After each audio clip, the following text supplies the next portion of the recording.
Selamat pagi. Hari ini kita mendengar bacaan-bacaan yang sungguh meneguhkan kita, juga menguatkan iman kita bahwa Allah melindungi kita. Jelas dalam bacaan pertama dalam kitab Nabi Yeremia, ia mengatakan bahwa Allah menyertai aku seperti pahlawan yang gagah. Sehingga mereka yang mau mengejar, yang mau menyerang, yang mau menyakiti aku jatuh dan menjadi malu. Ini poin pertama yang kita dengar di dalam bacaan pertama. Mereka kan malu sebab mereka tidak berhasil. Dan kita tahu bagaimana Yeremia menjadi nabi yang tetap dicintai Allah meskipun dirinya merasa dizolimi, disakiti oleh orang-orang di sekitarnya. Sedangkan dalam bacaan kedua dan bacaan Injil ada satu poin yang sama. Kalau dosa masuk melalui satu orang, siapa namanya? Adam. Dialah yang membawa kita menjadi orang-orang tawanan, orang-orang yang akan mati. Karena maut akan menguasai. Namun besar kasih karunia Allah kepada kita semua. Melalui satu orang juga Allah menyelamatkan kita. Yaitu melalui Tuhan Yesus. Bapak Ibu, dan Tuhan itulah yang sekarang mau menyatakan kepada kita dengan pesan, janganlah kamu takut akan semua yang hanya bisa mampu membunuh tubuhmu, badanmu, tapi nggak punya kuasa membinasakan baik tubuh maupun jiwa. Burung pipit meskipun sangat murah harganya ataupun mungkin sangat kecil, tidak berharga, namun satu pun dari mereka yang jatuh ataupun yang mati tidak mungkin tidak diketahui oleh Allah di surga. Apalagi kamu, kita lebih besar daripada burung pipit itu. Bahkan rambut kepalamu pun diketahui oleh Tuhan. Maka apa yang mengatakan kita semua membuat kita itu dikenal, dicintai, diperhatikan oleh Allah. Itu yang memperlihatkan kasih karunia Allah begitu besar pada kita semua manusia. Maka apa yang kita lakukan? Baik merugikan orang lain, membahagiakan orang lain, mencintai dengan tulus, mencintai dengan pura-pura dan sebagainya akan diketahui oleh Tuhan Allahmu. Ini poinnya, bagaimana Allah menyertai kita sama seperti bacaan pertama. Tetapi lebih daripada itu, kasih Allah lebih besar daripada segala-galanya, seperti yang kita dengar dalam bacaan hari ini. Baik, poin pertama bagaimana kita renungkan.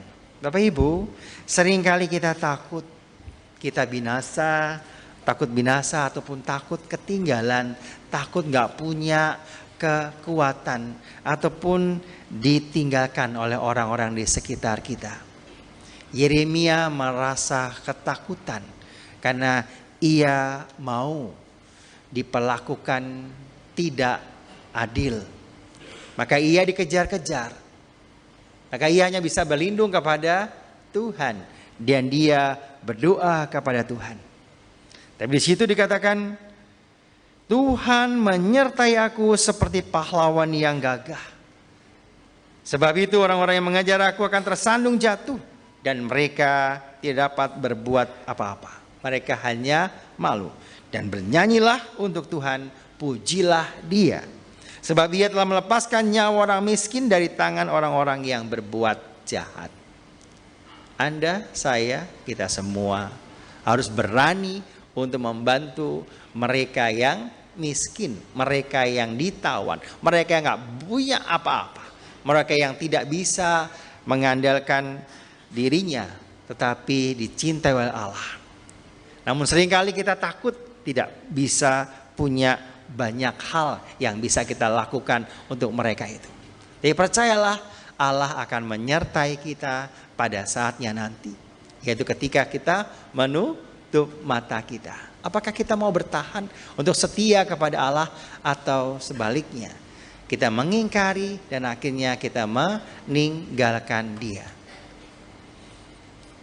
Kalau kita pernah merayakan Ekaristi saat di rumah duka atau di pemakaman, seringkali kita mendengar kalau kita mati bersama dengan Kristus, maka kita juga akan bangkit. Kalau kita bertekun di dalam Kristus, kita juga akan merintah bersama dengan Kristus. Tapi yang dikatakan, kalau kita menyangkal Kristus, maka Kristus juga akan menyangkal kita, menolak kita. Seperti yang nanti juga dalam bacaan kedua akan kita dengar. Tetapi kalau kita tidak setia, maka Kristus tetap setia. Dia tidak pernah meninggalkan kita meskipun kita mengecewakan atau meninggalkan dirinya. Dia tetap menantikan kita. Pada saatnya kita itu akan selalu ditunggu, dinantikan oleh Dia yang mencintai kita sampai akhir hidup kita. Tapi kalau kita di akhir hidup juga meninggalkan Dia dan tidak mau menerimanya Dia, jangan salahkan, kita juga akan masuk dalam kematian selama-lamanya.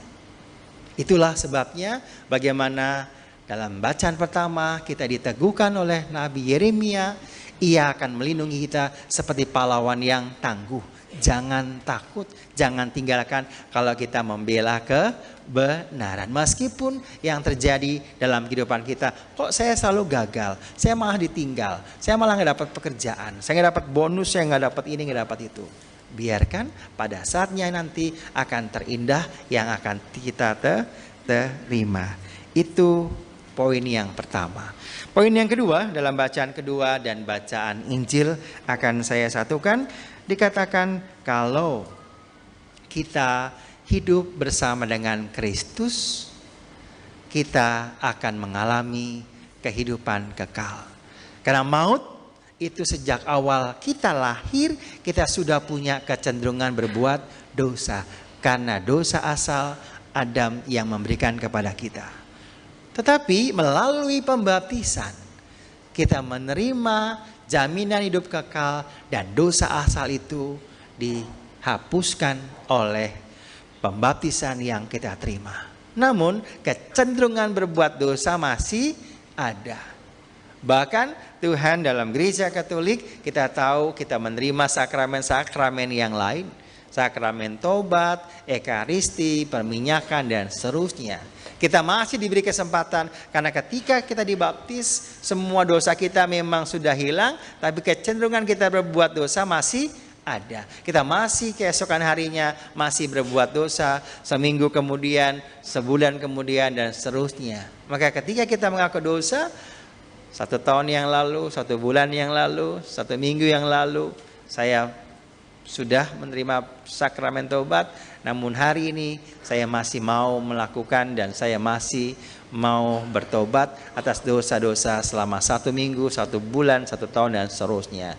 Kecenderungan manusia tidak akan hilang berbuat dosa. Tapi karena iman akan Allah yang satu, berkali-kali Tuhan mengampuni kita. Maka sakramen tobat bukan lagi sakramen pengakuan sehingga kita dihadapkan orang yang bersalah dan akhirnya tertunduk malu di hadapan Tuhan. Tapi mari sakramen tobat menjadikan kita menjadi orang yang bebas, orang yang sungguh dengan sukacita mau menghadap seorang imam untuk menyampaikan dosanya dan akhirnya Tuhan mengampuni sebagai sakramen rekonsiliasi, pembebasan. Saya mau bangkit lagi dan hari-hari ke depan dengan penuh sukacita saya memberanikan diri untuk hidup lebih baik daripada sebelumnya. Itulah sakramen tobat sehingga akhirnya yang menakutkan menjadi sesuatu yang indah pada saat kita menerima sakramen pengampunan dosa itu. Sehingga kalau hari ini Tuhan juga mengatakan dalam bacaan Injil, Kalau kita itu lebih berharga daripada burung pipit, kita itu dicintai oleh Allah, maka mari kita semua mencintai Allah lebih dari segala-galanya. Dalam bacaan Injil tadi kita mendengar, setiap orang yang mengakui aku di depan manusia, aku juga akan mengakuinya di depan Bapa-Ku di surga. Tapi siapa saja yang menyangkal aku di depan manusia, aku juga akan menyangkalnya di depan Bapa-Ku yang di surga. Ini kita dengar. Maka jangan tinggalkan Tuhan Yesus yang sudah memampukan kita untuk menghilangkan dosa itu. Dan kecenderungan itu memang masih ada, tapi berkali-kali Tuhan mengampuni kita. Maka itu janganlah kamu hanya takut pada mereka yang mampu membunuh tubuhmu. Mungkin jabatanmu, mungkin juga hartamu, dan mengambil seluruh dalam hidupmu. Tapi takutlah dia yang juga bisa membunuh badanmu, hartamu semua hilang, tapi juga jiwamu. Seringkali kita dihadapkan, lo mau pilih jabatanmu, hartamu, atau nyawamu? Ya sudah, daripada nyawaku melayang, ya sudah, tinggalkan. Tapi seringkali kita takut untuk hal itu. Jabatanku hilang, hartaku ludes, dan saya nggak punya apa-apa lagi. Tapi meninggalkan Kristus. Padahal kita harus takut kepada Tuhan yang juga berkuasa, baik jiwa maupun badan kita. Tapi kan berarti petantang-petantang, ya sudah saya berani, mau apa loh? Nanti konyol akhirnya. Maka berani kita menentukan, daripada hilang seluruh hidupku, tidak bisa mencintai Allah juga mencintai sesama, baik orang tua kita, baik anak istri kita, baik semua sahabat-sahabat kita. Mari kita berani untuk membela yang benar itu. Kalau memang engkau mau ngambil, silakan. Tapi aku punya Allah yang bisa mencintai aku sampai akhir hidupku. Untuk itu Bapak Ibu, Saudari, Saudara terkasih, mari kita mohon rahmat Tuhan. Hari ini kita disyaratkan bahwa hidup kita, jiwa kita itu milik Allah. Kita akan memberikan pada saatnya, sehingga ketika kita menghadapnya, Tuhan, saya tetap setia kepadamu, ambillah aku pada saatnya nanti, sehingga aku bisa memberikan yang terbaik untuk mereka yang kau berikan kepadaku. Orang tuaku, anak istri, dan juga semua orang yang ada di antara aku. Kemuliaan kepada Bapa dan Putra dan Roh Kudus, seperti pada permulaan, sekarang, selalu, dan sepanjang segala abad. Amin.